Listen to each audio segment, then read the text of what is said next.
Mankasitraka anao tsy misaraka amin'ny televiziona malagasy manolotra ny araba tompoko lahy sy tompoko vavy tonga soa atao anatin'ny fampalalam-baovao amin'izao atoandro izao asaina mpanajana ianao anaraka izany hatramin'ny farany.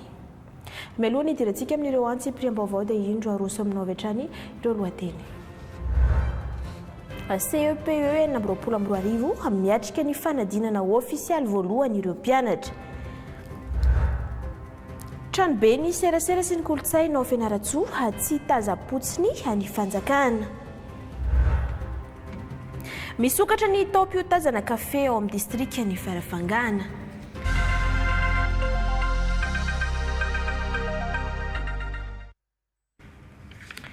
Androany 12 Jona taona 2024 androany no miatrika ny fanadina mpanjakana voalohany ireo mpianatra ao amin'ny kilasy T5 fanadinana ofisialy izay ray andro ihany ny fepitona natanterahana azy satria androany izay fanadinana izay dia maro ireo mpanao gazetinay tany amin'ny faritra no nanangom-baovao avo maraina ka hoarahantsika mitambatra ny antsipriany.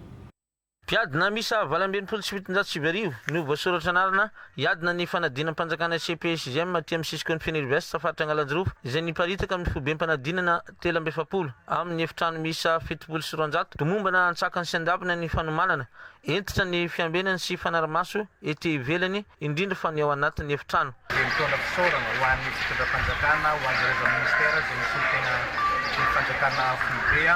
Raina Angalanjirova dia manana candidat 36 718 izay mitsinjara misala 1027 ny zandriny indrindra agnatin'ny Raina Angalanjirova dia fitotona izay anivavatenanao misy ananjy dia ny zokony indrindra dia 20 taona agny amin'ny mbola agny amin'ny district anivavatenana ihany ny zokony indrindra kasika fraude ka misy texte manokana mandrara sy misoraka an'izay zavatra zay ary misy mazava ho azy ny sazy ho an'izay tratra na ihany koa izay voarokorohy agnatin'izay fraude na liquidité zay.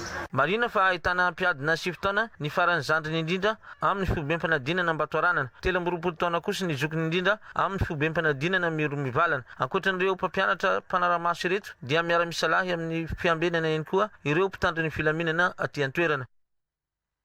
Tonga vao maraina teny amin'ireo fitoeram-panadinana ireo mpiadina ary miaraka amin'ny ray aman-dreniny avy ny ankabeazany mariky ny mahazava-dehibe ny fanadinam-panjakana voalohany tahaka izao. Ny ray aman-dreny izay miezaka manome hafaliana sy fahazotoana ny zanany indrindra fahatokisan-tena. Hitatrany ihany koa ny fahavonona ny ireo mpikirakira ny raharaham-panadinana. Voaja ireo fepetra rehetra napetraka fampandehanana ny fanadinana. Ho an'ny teto amin'ny fitoeram-panadinana EPP Vohitsara dia manana mpiadina 290 ray tamin'izy ireo ihany no tsy tonga. Ity ivitoeran'ity ihany koa moa nanokafana tamin'ny pomba ofisialy ny fanadinana dia samy rarosoa azy ireo tompona ndraiky mpanjakana isan-tsokajiny tonga tany an-toerana dia ny solombavam-bahoaka ny lehibe ny distrika ary resolotena avy amin'ny ministera ny fanabeazam-pirenena. Efa vona daholo ny ekipa rehetrarehetra atoto sasaka sy andavany ampilaminana tsisy tomika an'ity fanadinam-panjakana ity ka dia firerentsoa ho an'le katsita kelitsika zanaka sy zandratsika andrateraka n'izany fanadinam-panjakana zany ary miraso koa ny ray aman-dreny zany manome hery an'ireo zanaka nala fanadinan'ireo dia mirasoa. Raha ho an'ny farim-piadidim-pampianarany Vatomandry manana mpiadina voasoratra anarana 703 mitsinjara amin'ireo foibem-panadinana 9 fitaona ny zandriny indrindra 20 taona kosa ny zokony indrindra amin'ny ankapobeny zotra tsakany sy andavany ary ny lamina ny fanomboan'ny fanadinana CEPE 6e taty amin'ny Sisco Vatomandry. Mpiadina 154 no voasoratra anarana niatrika ny fanadinana CPE taty amin'ny distrika ny Vohipeny izay miparitaka amin'ny foibem-panadinana 420 40 taona ny zokony indrindra raha toaka 7 taona ny zandriny. Vao maraina dia niazo ny toeram-panadinana ireo mpiadina notron'ireo ray aman-dreny tomombana ny lazaadina rehetra taorian'ny fanokafana izany teo ampahibe maso ary ny taranja asamarika no nisantarana izany. Tamin'ny valora maraina no nanomboka ny fotoana tonga nakahery ny mpiatrika ny lehibe ny farim-piadidim-pampianarana Andriamatoa Razafimandimy Philippe Henrion. Teo ihany koa ireo mpanabe mikirakira izany. Tazana nanao ny asany ihany koa ireo mpitandro filaminana ampy ny efitrano ny atrehina izany manerana ny zapy 7 ary vinavinaina ivoaka alohan'ny fetim-pirenena ny voka-panadinana. Nisafidy ny foibe-panadinana Ambato-Masina maro antsetra ireo manam-pahefana notary ny préfet nanokatra tamin'ny fomba ofisialy ny fanadina mpanjakana CEPE ny 24 tato anatin'ny fiadidiany fampianarana maro antsetra hentitra ny fanaramaso mba hisy ny fanadinana ao anatin'ny mangarahara araka ny baiko nomeny préfet ny maro antsetra mba izay tena mendrika no afampanadinana voahaja avokoa ireo fepetra sy toromarika rehetra nomeny ministera ny fanabeazam-pirenena tamin'ny fandaminana sy ny ora fidirana tsy misy olana raha ny fanazavany lehibe ny fiadidiany fampianarana Ramatoa Be Violette mpiadina 3,7 no voasoratra anarana ka zazavavy 7 taona no zandriny indrindra raha lehilahy 20 taona kosa no zokony indrindra ho an'ny teto amin'ny fobim-panadinana Ambato-Masina izay misy mpiadina voasoratra anarana 27 dia 3 no tsy tonga ho an'ny sous-centre EPP ankeka andrefana kosa dia 7,3 no voasoratra anarana iray ihany ny tsy tonga tamin'ny tapany maraina raha tsahivana dia 3 ny foibim-panadinana 2 ny fobim-pitsarana ato anatin'ny sisikony maro antsetra ny alarobia ihany dia anomboka ny fitsarana ary vinavinaina ivaly afaka hifarana na admina ny voka-panadinana.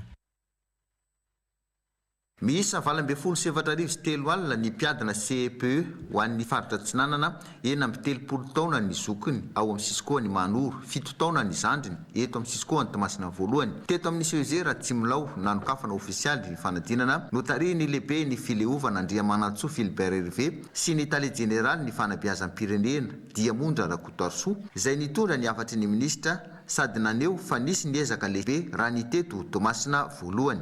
Fifaliana sy ataontsika hoe fahasoavana ho an'ny ray aman-dreniny mahita an'izany zanany hanala CEPE zany ary ho afam-panadinana ka izany rehetrarehetra zany moa dia tonga eto zay hanara-maso fatsaka sy andavany ny fizotrany ny fanadinana CEPE eto amin'ny faritra Tsinanana Tamatavy 1 Tamatavy 2 ka iaritsika ny izorany fatsaka sy andavany ary mba ho antoka ho an'ny isika manam-pahefana ary ho antoka ihany koa ho an'ny ray aman-dreny fa manana manam-pahefana sy manatokona ndraiky tsika mahay mandamina sy mandrindra izany fanadinana mpanjakana zany marina tokoa fa tavalantsaka ao anatin'ny fahasahiranana ny faritra Tsinanana ny fandalovana ny fitoza fa na izany azy zany dia nisy ny fiazana nataon'ny fitondram-panjakana ary ny fiazana ihany koa nataon'ireo manam-pahefana isan-tsokatsy eto amin'ny faritra Tsinanana ka mizotsika amin'ny resaka izao dia mizotra tsaka sy andavany fanomanana rehetrarehetra nanio ataontsika hoe no tamin'ny voalohany avant zany ny pendant zany nandritra ny amin'izontsika zao ary ny après moa hitantsika io. Raha ho an'ny Siskoany Toamasina voalohany misy mpiadina 7,720 amina foibe-panadinana 20 ka efitrano 5 sy 900 no andraisana ireo mpiadina tomombana ny fandaminana rehetra hoy ny taleny Draine Tsinanana Razafindray Niasy Belson Marie Julio anoho ny fifanomezan-tanana tamin'ny fikarakarana rehetra na teo aza ny takaitra ny rivodoza izay mety nahabe fanahina ny maro amin'ny fiatrehana ny fanadina mpanjakana toy izao.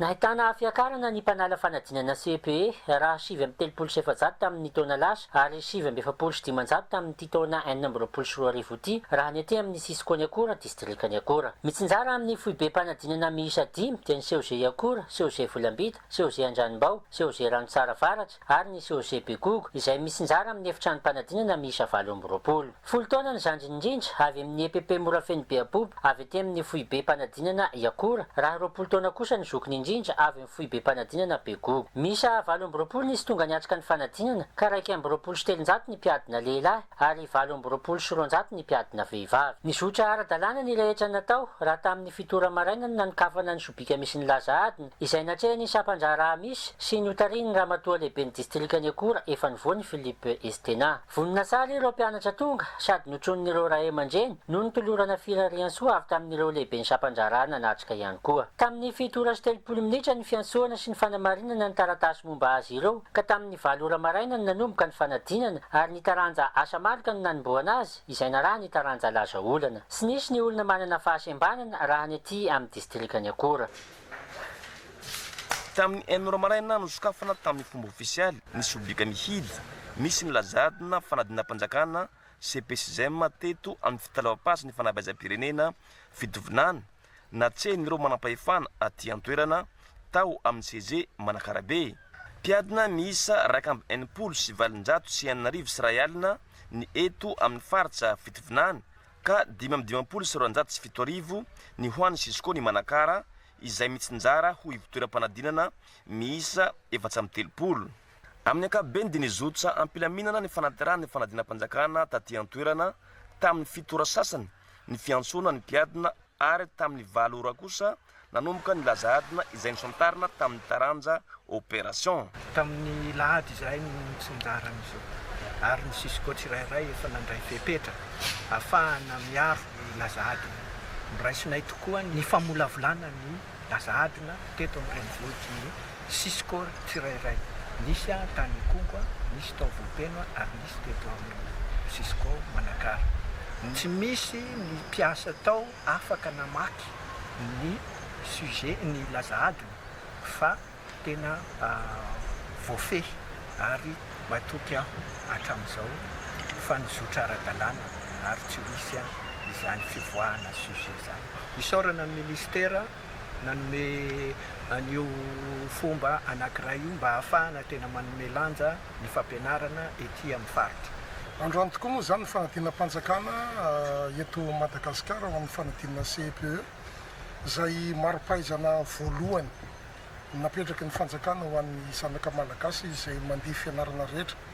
Ka eto izay dia mirary soa ho an'ireo mpiadina rehetra ary mirary ny tsara ihany koa, mirary fahombiazana ho an'ireo katita kely na ireo ankizy izay santatra n'izany fanadinam-panjakana izany dia mitsodrano amin'izy ireo mba ho afaka soma tsara ary indrindra ahatadidy ny lesona izay nianarana tany am-pianarana dia mba ho ambony ny salan'isan'ny ho afaka.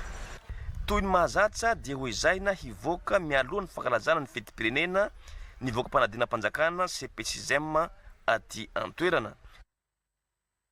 Tamin'ny 1 ora maraina dia efa niantrana teto amin'ny IPP Anzourby ireo ray aman-dren'ireo ankizy anala ny fanadinam-panjakana CPE. Raha tamin'ny 7 ora sasany maraina kosa ny fiatrona ireo ankizy hiditra ny salle d'examen. Alohan'ny épreuve dia misy hatrany ny fandaminana ho an'ireo mpikirakira ny fanadinana. Amin'ny ankapobeny dia milamina ny fisotran'ny fanadinana ho an'ny eto amin'ny centre d'examen CG Anzourby. Natomboka hatramin'ny 9 maraina nanao ny réunion préliminaire. Marina moa zany fa resaka vita ny épreuve dia hidina anaty armoire ny copie an'ny ankizy ary ambenana ny andro ho an'ny alina raha izy kosa manomboka ny correction. Ny ankapobeny dia misotra sakafitava ny fanadinana tsy dia misy. Ny ara-pitaovana entina miarika amin'ny fanadinana moa dia efa ny manana meloa dia tsy misy nirana loatra eto fa ampy. Misa 737 ireo mpianatra nisoratra anarana tamin'ity fanadinam-panjakana CPE ity ho an'ny teto amin'ny centre d'examen CG Anzourby. Roa kosa no tsy tonga niatrika izany. 3116 ny mpianatra izay voasoratra agnarana magnerana ny nosbe ka i Vania Jumalahy no zandriny indrindra 7 taona boka ao amin'ny EC andraikareka fa i maminy aina Aurélie ndraiky zokiny indrindra 17 taona ato amin'ny centre EPP Boulevard Mansour. Anao koa fahitandreo lehilahy anao tsy dia ao amin'ny fianarana lasa na tsara anao zegny hentoka fogna anao zegny amin'ny fagnambaniagna sy mihitsakitsaky isan-karazana. Zay tena naharesy lahatra za aminazy ke izy koa volaniko fianarana zay tsy fidianana sarangan-taon'olo volaniko olo diaby samby mety magnano. Hiezaka hamoaka voka-pangadinana ity alohan'ny 24 Jona ireo mpampianatra eto Nosbe izay taritiny chef Cisco. Voaja ihany koa ireo lamigny izay napetraka ny ministerany fanabeazam-pirenena. Araka rehefa mahazatra antsika ato anatin'ny Cisco nosy be dia hagnano ezaka zahay tokony andraikitra isan'ny tokony zegny ahatanteraka ny fanaovana correction zany satria manomboka rapitra alarobia zegny efa manomboka ny correction ary izala zegny izy io vita alohan'ny 26 juin amizay zegny le zanaka atsika sady magnano fety izy amin'ny 26 juin ary magnano arrosage. Maro ireo ray aman-dreny magnotro ndraiky magnatriky ny zanany magnano fagnadinam-panjakana CPIT eto Nosy Be ka hita sady mandray andraikitry isaka ny centre jiaby eto Nosy Be koa ireo eo agnivony fahasalamagna ndraiky ny mpitandro filami. Zay ny makasika niny fa taorian'ny tatitra Ampahibemaso maso nataony filohan'ny fitsarana ambony momba ny konty ny volana martsa 2024 lasa teo dia nanatanteraka fitsiriana tany Fianarantsoa ministry ny serasera sy ny kolotsaina ka tafiditra tao anatiny izay fitsidiaparitra nataony izay ny fitsiriana ny tranobe ny serasera sy ny kolotsaina atao Ambatomena Fianarantsoa ka hita nandritra izany fa fotodrafitrasa misy fahasimbana goavana no hita ny teo anivon'ny ministera ny serasera sy ny kolotsaina ka taorian'izay dia tsy maintsy irosoan'izy ireo ny fanenjehana ireo rehetra izay voakasika tamin'ity raharaha ity izay heverina hoendrika fangalaram-bola mpanjakana ekipa ny televiziona malagasy ao Fianarantsoa. Raisin'ny gouvernemanta malagasy mahakasika ny fahasimbanitra ny be ny serasera sy kolotsaina Sokelanina Ambatomena hoy ny ministry ny serasera sy ny kolotsaina raha nijery nitsidika ifotony ny zava-misy amin'ity tranobe ity. Ny tatitry ny Cour des comptes dia anisan'ny fotoana manokana tao ny ministry ny serasera sy ny kolotsaina nandritra ny fitantana ny fitantana teo aloha ary amin'ny ministra Pia miaraka amin'ireo tokom-piara-miasa ety anivon'ny fitanavam-paritra serasera sy ny kolotsaina dia adidinay ny manao constat zany ety toerana sy mijery nytony tranobe amin'ny serasera sy ny kolotsaina ity.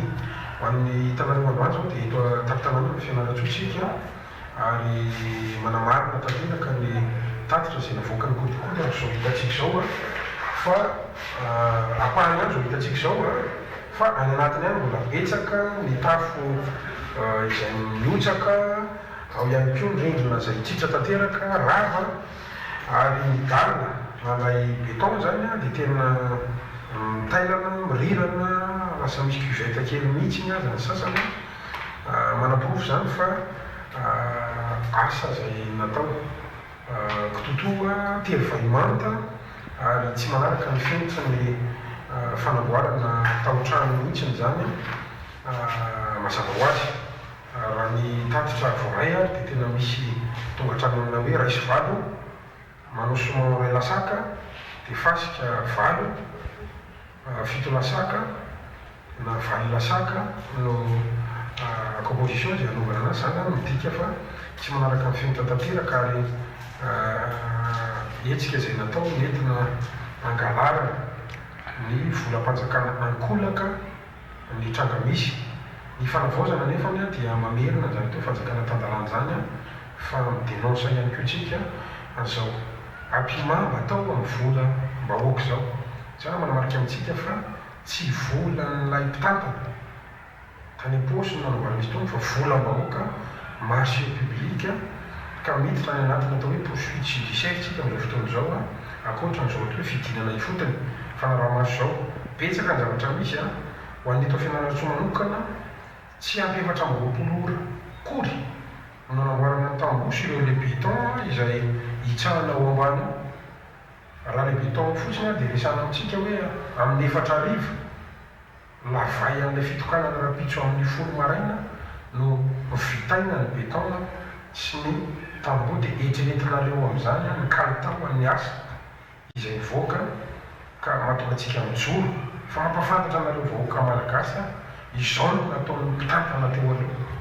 Tsy azo ikiny zao ary tsy maintsy miroso sika amin'ny fanenjehana an'ireo rehetra izay tompona raikitra sy mpiray petsapetra na nitrondro vaventy na nitrondro kely zay rehetra tafiditra ny ministera ankehitriny ao anatin'izao fitondrana fanavozan'izao. Ny fepetra hafa dia tsy maintsy mamboso makany amina étude isika satria vola mahoaka izy tonga eo mavera hosiny ity satria na izy toerana misy anazy zao aza araka nambarana teknisiana dia tsy accessible akory tsy mahavantana na hoe tsy mahaliana akory ny olona ty sarotra nefa ny amela azo vola mahoaka zao iandrony fotsiny jereo andreto fitaovana miparitaka reto satria tsy afahana miasa akory zany le izy ho andreo zay ataontsika mbola azo arenina sy atao satria ho an'ity tapany amboniny ity trano be ity fotsiny zao tena tsy azo ampiasaina mihitsy satria risque le sanato mety ho fiotranany tamiteraka mihitsy. Ity zao dia tamboarina no totofana dia tsy feno akory ny fepetra dia natsangana farak'izay aina fotsiny ilay trano mba ahafahana manao an'izay fangalana vola koa ka zay fototry zany dia ny kolikoly sy ny risoriso ka itsorotsika amin'ny fotoan'izao. Ao amin'ny trano be ny serasera sy ny kolotsaina sokelanina misy ny trano famakiam-boky fampiratiana sary hosodoko, centre de presse, trano fivoriana fa indrindra ny efitrano fanaovana fampisehoana ara-koltoraly. Ala fomba vaoafa kosa iazo ny faritra atsimo atsinanany iny isika nisokatra tamin'ny sabotsy lasa teo ny tao-piotazana kafe ataona 420 atany amin'ny faritra atsimo atsinanana izay nitotosaina atao amin'ny commune ambanivohitry Lopary district ny Vangaindrano. Velo taraina ireo tantsapa mokatra amin'ny aratsy ny vidiny tonga tany an-toerana kosa ny lehibe ny faritra atsimo atsinanana nanokatra izany tamin'ny fomba ofisialy sy nijery ny zava-misy Mamison Randria Misandratra. Faritra iray izay anisany mamokatra kafe ray Atsimo Atsinanana. Efa maro ireo tansaha no manaraka teknika pambolena avy amin'ireo tetikasa toy ny EPIC izay anisany mitantsorika amin'ny fizarana zanaka kafe manome fampiofanana manokana ny azona kalitao tsaratsara kokoa. Mitovy amin'ny teknika pambolena rehetrarehetra eto Madagasikara. Nambolena le kafe rehefa avy amin'le hahavy tokony ilanao anazy le izy dia voasirina le kafe mba amin'izay izy zany tsy lasa avy be le izy fa lasa kafe kelikely ohatrany zany tokony izy. Tombona aminazy zany tsy sahirana anao no manao récolte anazy fa takatrinao tsara. Sepierina afaka hivelomana tsara raha ny voly kafe. Miankina amin'ny fanarahana ny torolalana nefa izany. Nahazo fampianarana tamin'ny teknisiana natao manara-penitra mandeha tsara ny alikoalika dia mihavokatry be zao ka mitombo miasara ny fiaina. Tsara ny kalitao tamin'ity taona 420 ity nefa ny vidim-bokatra mihena tsy amin'ny ilan'ireo tansaha azy. Vidiny lasaka dambany eo amin'ny arivo sy ray aly zasy ny andraisan'ny mpanao bokatra amin'izao. Efa sy mahavita ny efa vidiny tansaha sy zay. Na mafitondramatoa lehibe ny faritra Atsimo Atsinanana teto fa tsy ilaina ny filana kafe mbola tsy matoa tsara satria miankina amin'ny kalitao no iakarany vidim-bokatra. La sanatrehan'izany rasy vidin'io noho izay kalitao sika sy afaka mifanina an'izay ho sahira koa sika rehefa avy eo la sisy mpividy kafe sika an'igny hanana koa kafe taloha izay kivy moa tamin'izany da lasa no tapitapahina fainoko manareo ty da nitapitapahina ambile girofle fa nganay tamin'any da nitapitapahina ambile vary ka izay zany ny mahatonga hoe tandrovasika sara io kalitao io mba sy hanimba an'izay vidiny zay mba hafahasika foana mivarotry evokatrysika isa taona. Taty amin'ny commune ambanivohitry Lopary district ny Vangaindrano no nanikafana tamin'ny fomba ofisialy ny tao-piotazana kafe 420 ka taorina zay no nisidina manokana ity toeram-pambolena kafe iray ity izay anisany niavaka tamin'ny famokarana. Andro sisa no isaina dia hiditra amin'ny vanim-potoa Alatsasatra isika i Sainte Marie dia anisan'ireo tanàna be mpitsidika raha eto Madagasikara fa hatreto dia nijanona ho 4 ariary ny sarandalana miainga avy ao Sony Ranivongo makany Sainte Marie io no tapaka nandritry ny fivoriana nampiantsoana ireo tantsaha mpitatitra atao amin'ny commune ny arahana tamin'ny APMF ho fanomanana sahady izay fotoa Alatsasatra sy ny fandaminana ankapobeny amin'ny fandrindrana ny asa fitaterana an-dranomasina ny Sainte Marie izay Bosco Totzafy Tony Manariava. ho fiatrehagna ny fotoam-pialatsasatra sy ho fisoroagna ny loza mety hitranga teo ihany koa ny fandaminana ny fomba fiasa amin'ny ankapobeny iry sampitatitra Sainte Marie Saony Ranivongo no antony izao fivoriana izao. Nandritra izany no nahafantarana fa hijanona ho 4 alina ariary ny sarandalana Saony Ranivongo Sainte Marie na i Sainte Marie Saony Ranivongo. Naveriny nampafatara ny talimpahatra ny APMF Agnalanjirovo Rakoto Malala Fenisoa ireo tansambo. Nandritra izany ihany koa ireo lalàna mifehy ny sambo mpitatitra olona. Nisy ihany kosa ny fangatahana avy amin'ny komina amin'ny Mahanosy ny Sainte Marie ohatra fitondrana ireo entina mora simba toy ny legioma, ny trondro ary entana madinika. Tapaka tamin'ny koa ny prix unique ny fitsahana avy eto Sainte Marie makena sina Saony Ranivongo dia mipetraka ho 4 alina ariary. PMF izay nametraka fa tsy tokony hitondra marchandise ny bateau de passager ary soritiny mazava fa tsy azo atao ny mampiakatra entina ambony tafon'ny bateau satria manimba le équilibre ny bateau anaty rano.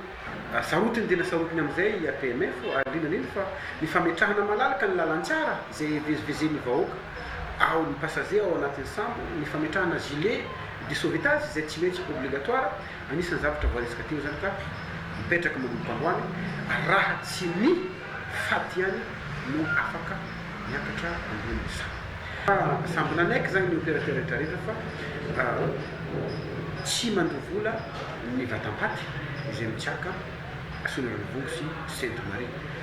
Nangataka ny agnalebiazana ity port Barasoa ity sy ametrahana toeram-pidiovana iombonana ihany koa ireto mpitatitra ireto hagnatsaragna ny fomba fiasa sy hitandrona ihany koa ny fahadiovan'ny tanàna. Raha tsy aivina 30 kilometatra eo ny elagnelagny Sainte Marie sy Saony Ranivongo atao amin'ny adiny ray sasany farafahabetsany.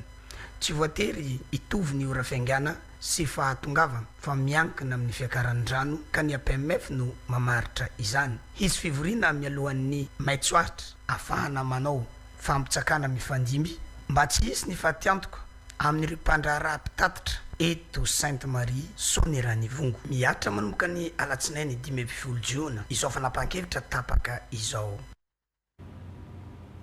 Resaka fifamoivoizana an-dranomasina izay fa hanala fahasahiranana mivezivezen'ny vokatra avy ao amin'ny commune Ambohipo talata ny Vohimena any amin'ny district ny Manandrina ny fahavitany tetezana ho manatriatry izay mampifandray ireo commune roa ao amin'ny Harenivohitra ny district mampifandray ihany koa ny district ny Manandrina sy ny district ny Ambato Finandrahana keny Maminiaina Pierrette Rakotovao. Ity tetezana eto manatriatry ity no isan'ny avokavoka ny district ny Manandrina no izy mampifandray ny renivohitry ny district amin'ireo commune roa isan'ny tena mamokatra dia Ambohipo talata ny Vohimena ary mipaka hatrany amin'ny district ny Ambato Finandrahana amin'ny alalan'ny commune Fenoarivo. Vary, voanjo, voamaina ary ny biby fiompy toy ny kisoa, ondry, omby sy ny akoho amam-borona no isan'ny tena mivezivezy eto. Ny sedra olana nefa ireo tantsaha tamin'ny famoahana ny vokatra teo aloha no ny fahasombany tetezana satria voatery mitsaka rano ireo fiara-pitatitra rehefa iampita ary tapaka tanteraka ny lalana rehefa miakatra ny rano.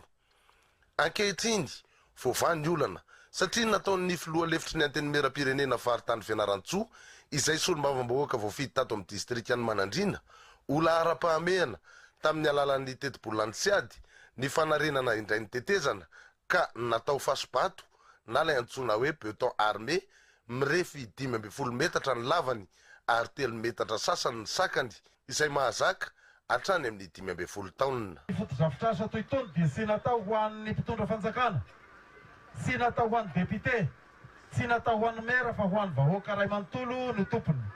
Aokantsika samy saro-piaro, samy sarotony ary hanara-maso sy kojakoja zany fananana iombonatsika mianakavy izany. Zay no havatravatra ho amintsika rehetra makasika ny fananana ny foto-drafitrasa zay natolotra antsika teto androany. Omby iray no natolotry ny filoha lefitry ny antenimera-pirenena faritany Fianarantsoa hanandrana ny foto-drafitrasa ka tonga nanotrina ny fanolorana amin'ny fomba ofisialy ny tetezana manatriatry tanty an-toerana ny talen'ny fampandrosoana ara-ekonomika eo anivon'ny faritra Moronmany sy ireo taleparitra avy amin'ny servisy mpanjakana.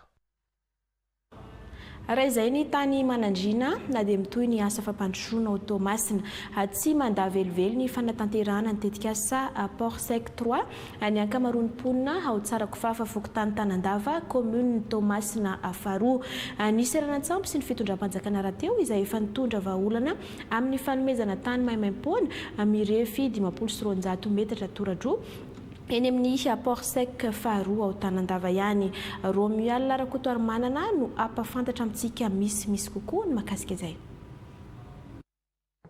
Tsy manakana amin'ny fampandrosoana eto fitondram-panjakana sy ny orinasa Spaty ireo mponina eo amin'ny tany mitondra ny titra laharana 8377 BA Port Sec 3 ao Tsarakofafa Fokontany ny Tanandava commune suburbaine Toamasina faharoa efa misy rahateo ny fahavononan'ny mpitantana amin'ny seranantsambo miaraka amin'ny fitondram-panjakana hikatsaka vahaolana maharitra ho fitandroana ny fitoniana ara-tsosialy amin'ny alalan'ny fanomezana tany mirefy 500 metatra toradroa ao amin'ny Port Sec 2 ho an'ireo fianakaviana voakasiky ny famondrana. Zay zanako Toamasina dia manambara pahitsiny sy amin'ny fahazavana fa makasitraka tanteraka ary manohana ny ezaka ataon'ny fanjakana amin'ny fanatanterahana mitetika asa Port Sec 3 ary mampirisika ny fitohizana izany.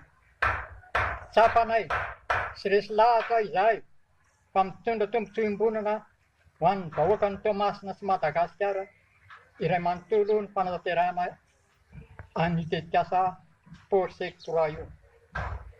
Ka isan'ny vokatra andrasana amin'izany ny fitsimbonin'ny asa sy fampananana azy.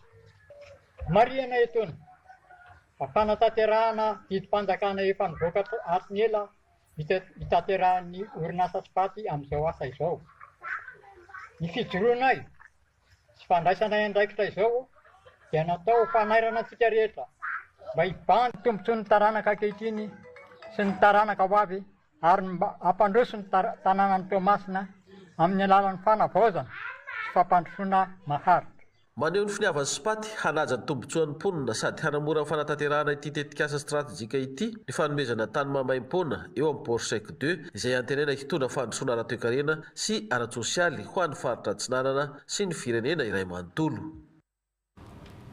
Alafomba hafa kosa ireo aditany no tena nisongadina nandritra ny fiorana mivantana tamin'ireo olon-tsotra izay nitanterahin'ny ministeran'ny fitsarana foibe tao Farafangana. Ankoatr'izay ireo ezaka efa vita sy finiavana ataon'ny fitsarana ambaratonga voalohany tany an-toerana na itambokany ihany koa ny ezaka kopy faobe tany an-toerana hoy ny tale kabinetra ny ministry ny fitsarana izay nitarika ny lanonana Roulier Faheny Manana. Hatramin'ny fanjanahantany dia tsy mbola nahatsiaro ho tompon'ny fanjakana ny vahoaka malagasy lasa toa endrika fampiororona sy sindry azo lena ary fanararaotana ny fijery ny ankamaroan'ny olona ny fitsarana. Ao anatin'izao politika ny fanavaozana ny repoblika izao kosa dia miezaka ny eo anivon'ny ministera ny fitsarana hamerina izany fitokisany vahoaka izany ho fitaovana entina itakena ny rariny sy ny itsiny amin'ny alalan'ny fiainoana ny etaetany sy ny maharary ny tsirairay eto Madagasikara. Isan'izany ny teto amin'ny fitsarana ambaratonga voalohany eto Farafangana. Tonga taty an-toerana ny tale kabinetra ny ministry ny fitsarana ny aino ireo etaetany tsirairay nambarany fa natao hampiatra ny lalàna ny fitsarana. Fa io lalàna io dia lalàna avy amintsika vahoaka ihany. Zany hoe lalàna izay vidin'ireo solombavam-bahoaka izay vidintsika. Dia ny mpanatanteraka lalàna ny mpitondro ao anatin'izany ny ministera dia tsy maintsy manaraka an'io lalàna io ary toy izay ihany koa ny fitsarana dia natao hampiatra lalàna izay avy amintsika vahoaka ihany. Izay tokoa ve ny zava-misy anjarantsika miady hevitra an'izay, inona ny anatsarana an'izay, inona ny banga, inona ny tokony mbola ho ampiana fotoana toy izao nanaovana an'izany. Mitovy kosa ny olona rehetra eo anatrehan'ny lalàna. Izay ny averina foana ary tena mahasaroty ny an'ny ramatoa minisitra amintsika miteny izao mitovy ny olona manoloana ny lalàna. Ny zavatra nisy hatramin'izay ary mahagaga angamba ny ankehitriny isan'ny mahasarotra ny asan'ny ministeran'ny fitsarana ankehitriny dia zava-baovao ampiharina amin'ny olona lehibe mieritreritra ho tsy maty manota eto amin'ny tany sy ny firenena ny lalàna izao. Tsy natao ho an'ny madinika ihany ny lalàna fa izay no isan'ny nahavery ny fitokisan'ny vahoaka amin'ny fitsarana. Tsy mora izany satria fiovana goavana be ary mafy ny fanoherana an'izany fanovana izany fa saingy tsy mihemotra amin'izany satria adidy ho an'ny firenena. Raha tiantsika ho tanteraka ilay hira-pirenena ny iraintsika teo hoe hiadana sy ho finaritra atsika dia tsy maintsy mitovy aloha manoloana ny lalàna. Amin'ny ankapobeny dia saika ny fankasitrahany asan'ny fitsarana eto faravangana ny ampendresaka ireto vondron'olona ifotony izay isan'ny tondra ny etaetany sy nandray fitenenana ankoatra ny olana amin'ny resaka ady tany izay mbola mahazo vano amin'izao fotoana izao. Ny tondra ny etaetany ihany koa teto ny eo anivon'ny fitsarana eto faravangana ny lafin'ny fampitaovana entina azombokatra sara izay mbola osaosa ka notolorana fitaovana toy ny solotsaina, imprimante, fourniture de bureau izy ireto entina hanafainganana ny asa tao. Ikisaka ao amin'ny distrikany Manakara isika no totosaina tao amin'ny fitsarana ambaratonga voalohany Manakara ny atrikasa fandraisana ny tarainan'ny vahoaka izay no natao mba hikatsamba olana hoentina manatsaratra ny fomba fiasa eny anivy ny fitsarana ka tonga tany an-toerana ny iraky ny ministeran'ny fitsarana ny aino ny feon'ny vahoaka roky Ratianjanary. Fanatsarana amin'ny ankabeny ny asa pitsarana eto amin'ny tany Repoblika ny Madagasikara dia manao hetsika mihaino ny feon'ny olom-pirenena ety fotony ny ministeran'ny fitsarana nidina teto amin'ny fitsarana ambaratonga voalohany eto Manakara ny taleny kabinetsa ny ministera nanjay ny taraina sy ny sosokevitsy ny vahoaka mba hahafahana manatsatsa ny tanjona dia ny fitsarana manakaiky sy miaro ny vahoaka. Maro de maro ireo fitarainana izay voarainay araka ny fangatahana-ramatoa minisitra ihany eo anivon'ny ministeran'ny fitsarana tamin'ny volana maromaro izay. Misy amin'ireo olom-pirenena zany ny mety manana fahafahana manatona hatrany andrenivohitra kanefa araka ny hitantsika teo anjatony maro kosa ireo miandrandra mba ho enona ity fotony ka dia tonga ty zahay nandray ny sosokevitra sy ny fitarainana ary indrindrandrindra ihany koa ny vohitra tamin'ity fidinana taty amin'ny faritra fitovinany ity dia ny filana mandrindra ny fiainam-piarahamonina amin'ny alalan'ireo dina izay eken'ny lamina ty fotony amin'ny lalàna republikana ka isan'ny ny entaniny Andriamatoa lehibe ny faritra teo moa zany ny fiarahamiasa izay efa misy ary isoranay an'ireto fiarahamiasa ety an-toerana ireto fa azo lazaina ho afapo ihany amin'ny ezaka izay ataon'izy ireo manampy ny vahoaka izay moa ilay loha hevitra hoe fitsarana manakaiky sy miaro ny vahoaka dia nanome toromarika foana izahay eo anivon'ny ministeran'ny fitsarana araka ny toromarika avy amin'ny ramatoa minisitra ny idinana ifotony hatrany indrindra amin'ireo resaka prescription acquisitive anamarinana hoe iza marina ny tena nanamainty molala ny tany mba tsy sin'ny fanongotana ny olona izay efa tena mipetraka eo atoerana sy nampiasa n'ilay tany hatramin'ny faharazana. Izay zany ilay fitsarana miaro ny vahoaka manakaiky ny vahoaka. Ny raharaha ara-tany no tena be nampitaray ny vahoaka madinika nandritsa ity fihaona tamin'ny taleny kabinetsa ny fitsarana ity ka mianjy valikavatra mahafapo avy amin'ny fanjakana mahefa izy ireo. Ho an'ny tao ambanja kosa dia nametraka tanjona amin'ny anafoanana ny kolokolo ny paka amin'ny alalan'ny asa-panjakana isan'ambaratongany izay raha teo ny tanjona imaty matesa ny fitondram-panjakana ankehitriny ka nisy ny fanentanana nataony teo anivon'ny paka mahajanga tamin'ny tompon'andraikitra tany amin'ny distrika an'Ambanja Lucien Tongarivo. Niaona tamin'ireo taleny sapandrara miankina sy tsy miankina fanjakana sy ireo olom-boafidy ary ny tompon'andraikitra ara-panjakana aty amin'ny distrika an'Ambanja ireo avy amin'ny paky mahajanga nanentana sy nampahafantatra ireo lalàna tokony arahina hanamafisana ny paikady mba tsy hisian'ny kolikoly amin'ny fitantanana sy ny fikirikirana ara-bola eo amin'ny asa-panjakana. Izay no isorana ny ao amin'ny paky Majunga izay nanana fandavatena tonga ty amin'ny nangazava ny lalàna misy iny ny azo atao iny ny tsy azo atao mba tsy hisian'izay fanasaziana zay. Tafiditra ao anatin'ny politika ny ministeran'ny fitsarana ny manakaiky vahoaka ny tsy hisian'ny kolikoly sy ny heloka fandikan-dalàna mba tsy hisian'ny sazy.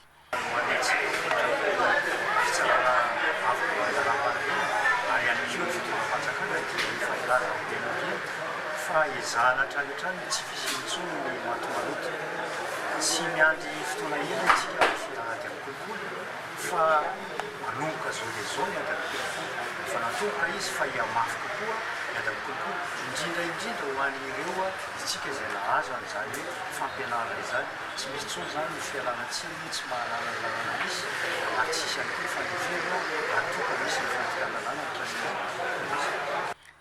mariana fa tsy nipakirery ihany no hiady amin'ny kolikoly fa nisehatra rehetra mba hatratrarina ny tanjonakendreny fanjakana. Nanamarika ny andro iraisam-pirenena ho an'ny vaditany any ho lavitry ny vaditany malagasy ka tsy ny fanatanterahana didy no iandreketan'izy ireo tamin'ity indray mitoraka ity fa nizara hafaliana ho an'ny mpiarabelona Norso Randriamanana. Dia ny fanatanterahana didim-pitsarana no asa fantatry ny maro momba ny vaditany.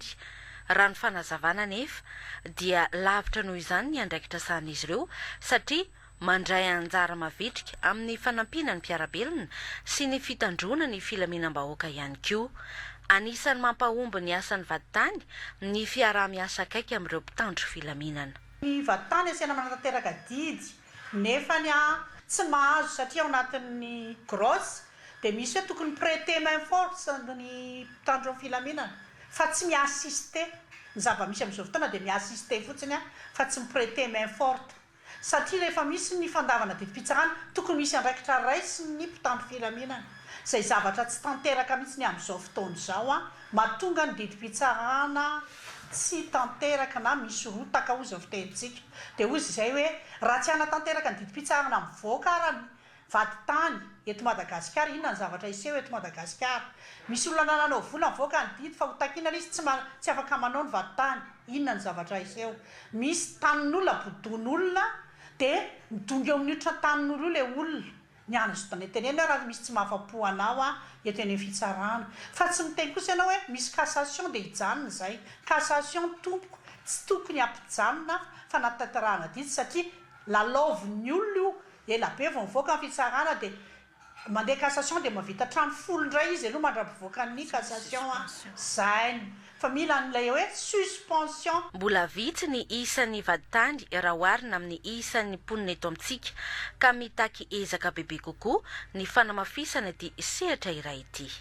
Ny olona sedrainay izao dia vitsy loatra ny vaditany indrindra ny eto Antananarivo renivohitra dia eny amin'ireny na any amin'ny faritra ary vitsy satria 720 fotsiny izay ny eto Antananarivo TP Antananarivo dia 320 monja amin'ity olona marobe dia be da be ny mpisandoka asa dia mangataka izay satria 20 taona izao tsy nisy ny fanadinana dia mangataka izay. Nandritry ny fanamariana ny andro iraisam-pirenena ho an'ny vaditany dia ny karakara etsika manokana ny ho lavitry ny vaditany malagasy tsy ny fanatanterahana didy araka ny mahazatra no nisongadana tamin'izany fa ny fizarana hafaliana sy fanampiana ho an'ireo mpiarabelona sahirana. Isaky ny 4 jona moa no ankalazana ny andro iraisam-pirenena ho an'ny vaditany. Fa nitafa tamin'ny mpanao gazety ny fikambanany syndika eo anivon'ny KNAP sy maraina io no resahan'izy ireo nandritra izany momba ny vola fisotrondro noho ny mpiasa ny sady tamin'ny fey orinasa io izay voalaza fa nasi mpanovana sy ny tokony andanina ny volavolan-dalàna mifeny fiahina ara-tsosialy eto Madagasikara fa nampanazavana. Kasika ny mpiasan'ny KNAP no resahany eto manao antso izahay izany hoe mba jereo aiza ho aiza mahakasika an'ireo cotisation CRCM izay narotsaka nefa tohatra ny hoe nanjavona ve sa nakaiza ireo mpiasa izay efa lasa misotro ronono kanefa tsy mbola nisitraka an'izany nandritra ny 2 taona ary misy amin'izy ireo nefa nodimandry misy amin'izy ireo miaina ao anatin'ny aretina ary misy tena hoe latsaka ao anaty fahasahiranana lalina. Teboka manaraka dia mahakasika ny hoe sa tamin'ny fehan'ny mpiasan'ny KNAP raha araka ny voafaritra ny didim-panjakana laharana 6208 dia ny RGP ny tokony fehan'ny mpiasan'ny KNAP kanefa nisy sata vaovao nanomboka teo amin'ny taona 2024 teo. Manaraka izany ihany koa eo ny mahakasika ny fitantanana eo anivon'ny KNAP misy tsy mazavazava. Nahita izahay tao anatin'ny réseaux sociaux hoe misy fametrahambola goavana izay amina banky efa bankropotra efa vita fanady adina ny zavatra tenenina eto matoa zay miteny. Alafin'ny fahasalamana kosa ny sitraka tolotra ara-pahasalamana maro ny ponina Andrianomanelatra ny 12 sy 13 jona lasa teo dia nisy ny hetsika ara-pahasalamana tao amin'ny hôpitaly CHRD Andrianomanelatra district Antsirabe faharoa ka olona maro avy ao an-toerana sy ireo tanàna manodidina no afaka ny sitraka izany. Cadre Jonera Entsora Soarmalala. Fizaham-pahasalamana isan-karazany sy maimaimpona no natolotra ny vahoaka n'Andrianomanelatra teto amin'ny hôpitaly CHRD ny andro ny 12 sy ny 13 jona 2024 olona amanjatony nahitana ankizy sy karazan-taona samihafa no tonga teto an-toerana. Hetsika izay niarahany avy eo anivony ny Soro Optimiste International Club Antsirabe sy ny fikambanana Josie Chambon avy any La Frantsa ho fanampiana ny mpiarabelona. Hetsika social tiany dia miaraka amin'le ONG Josie Chambon avy any France. Hetsika momba ny fahasalamana no ataony eo, izany hoe misy fitsaboana maimaimpona dia fizarana fanafody maimaimpona koa. Misy cardiologue tao, misy pneumologue tao, misy pédiatrie tao, dia misy médecine générale, dia misy dentisterie. Tonga zay tonga fotsiny dia mametraka carnet dia raisina arakaraka sy fahafahany. Maimaimpona daholo na ny fitsaboana na ny consultation na ny fanafody. Ity no fandalovana voalohany ho an'ny fikambanana Josie Chambon teto Madagasikara saingy afa-po izy ireo tamin'ny asa natao niaraka tamin'ny Soro Antsirabe. Ity farany kosa dia manamafy fa hanohy hatrany ny hetsika ara-tsosialy izay ao anatin'ny tetikasan'ny fikambanana. Apedy ny fanatanjahantena kosa nisany masarika ny mpandray anjara sy mpizahatany avy amin'ny faritra maro eto Madagasikara sy avy any ivelany ary ny mpizahatany ao Nosbe ny Azakazaka izay nampitondrasana ny anarana hoe Nosbe Trail izay atao isaky ny faraparan'ny taona ka efa niditra amin'ny andiany faha 17 amin'izao fotoana izao. Bebel Betombo solotenanay ao Nosbe. Topolo ireo nandray anjara ka nahitana teratany malagasy ndraiky teratany vahiny avy ivelany Madagasikara. Nizara sokajy telo trail ndraiky relay ary ny rando. Ny mpandray anjara izay nagnano 12 kilometatra ka hatramin'ny 530 kilometatra. Tamin'ny 530 kilometatra sokajy tanora i Jean Frédéric no tafiditry voalohany nataony tagnatiny 2 ora sy 30 minitra. Tamin'ny 530 kilometatra fa sokajy zokiny i Patrice no tafidriky voalohany nataony tamin'ny 3 ora sy 40 minitra. Tamin'ny 20 kilometatra sokajy tanora i Fabien no tafidriky voalohany nataony tamin'ny 4 ora sy 20 minitra. Tamin'ny 20 kilometatra fa sokajy zokiny i Joseline no tafidriky voalohany nataony tanatin'ny 4 ora sy 30 minitra. Atao izao hoy ny mpikarakara ho fitaizagna vatagna sy fanatanjahantena ary fampafantaragna i Nosbe amin'ny setra ny fizahantany satria ny lalagna andalovagna agnatin'ny 530 kilometatra io dia saiky mandalo amin'ny toerana tsara sy mahasarika mpizahatany avokoa sady miazakazaka ny mpandray anjara no mahita hatsarany Nosbe. Fa tonga eo amin'ny andiany fahatelo ny hetsika koloaina hetsika ara-panatanjahantena ifaninanana ireo orinasa tsy miankina izay atao etsy amin'ny kianjany Bariany Mahamasina ny 20 sy 20 jona ho avy izao tanjona amin'izy ity ankoatra ny fampiraisana ireo mpiasa dia ny fampiroboroboana ny setry ny fahasalaman'ny mpiasa. Girardo Ramambaso. Lara-pahamena ho an'ny ministera ny asa ny fampanananasa ary ny asa panjakana ny fametrahana isaky ny orinasa ny atao hoe sordoza sy tandro-pahasalamana na ny sécurité et santé au travail. Izay no mahatonga ny ministera manohana hatrany ireo hetsika fampiraisana ireo mpiasa toy ny hetsika kolo aina fifaninanana ara-panatanjahantena iraisan'ireo vondrona orinasa tsy miankina. Azo ny fanohanana ny fanjakana ao anatin'ny ministera ny asa izahay ary izy ireo koa dia ao anatin'ny fampiroboroboana ny asa mendrika ny sehatry ny ara-pahasalaman'ny mpiasa ka tonga ny ministera manohana anay ary koa ao anatin'ny fampiroboroboana ny fifanarahana telokotana ny principe de tripartisme ny joroana ao anatin'izay fanjakana sy ny vondron'ny mpampiasa ary ny mpiasa ao anatin'ity fifaninanana ity. Ny taranja baolina kitra lalaovin'olona fito baskety ary ny tsipaka netibe no hifaninanana mandritra io hetsika koloaina io.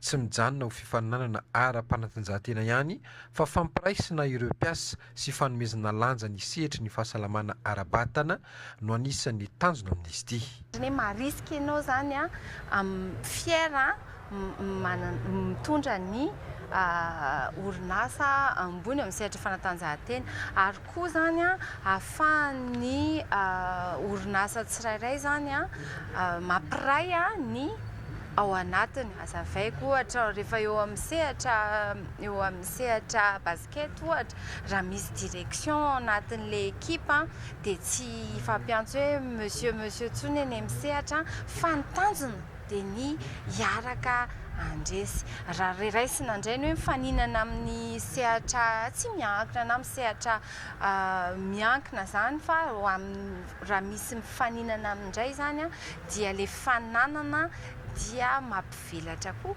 satria eo zany le atao hoe fifandraisana. Ny 21 jona izao no anatanterahana ny koloaina andian'ny fahatelo etsy amin'ny kianja Barea Mamasina. Orinasa manodidina ny 30 eo no efa nisoratra anarana andray anjara amin'izy ity. Fa ny farana ny fifaninanana baolina kitra diviziona voalohany izay mikarakara ny ligy ny baolina kitra vakina karatra ho an'ny top lalaovana eny amin'ny 24 totosa ny alahady lasa teo ny lalao famaranana izay nifanandrina ny ekipa ny GNFC izay nandavoan'ny ekipa ny AS Valara tamin'ny isa 4-0 Boakoli Andriatsalama Jimmy Ramanatsoavina. Fifaninanana lehibe eo amin'ny sehatry ny baolina kitra eto amin'ny faritra vakina karatra ny fiadiana ho tompon-daka ny ligy ny vakina karatra izay mikendry ny ampiroborobo ny taranja sy anome sehatra ireo klioba anehoana ny talentan'izy ireo. Lalao 420 no notanterahana iadiana ho tompon-daka ny ligy ny vakina karatra izay nahitana klioba 40.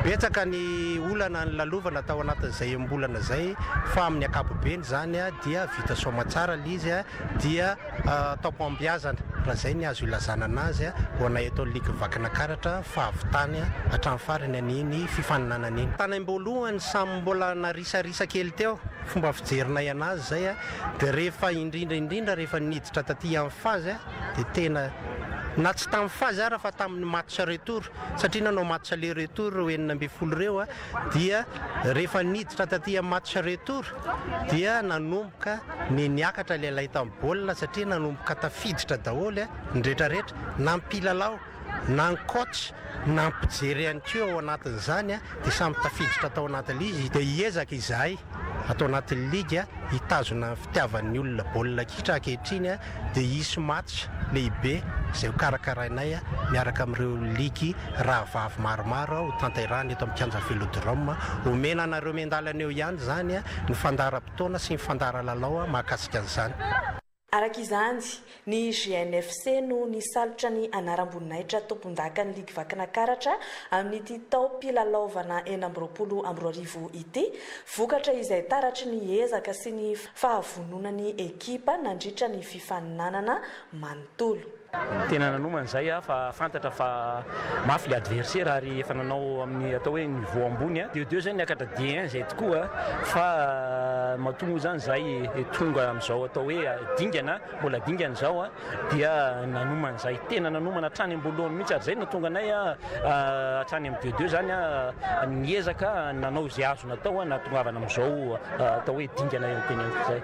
Mariana moa fa championnat roa no efa notanterahany ligy vakina karatra tao anatin'ny top pilalaovana izay nahitana ny championnat futsal sy ny championnat ny premier division foot classique lehilahy ary mbola ho tanterahana atoato ny championnat régional ny premier division foot classique ho an'ny vehivavy. Tompoko klasy tompoko vavy tapitra ny oran'ny fampalalambavao tamin'izao atoandro izao ankasitrana ianao tany tokantrano nanaraka izany hatramin'ny farany ankasitrana ihany koa ireo ekipa rehetra niara-nisa lata amin'ny fanatotosana ny fampalalambavao manome fotoananao amin'ny rampitso indray veloma tompoko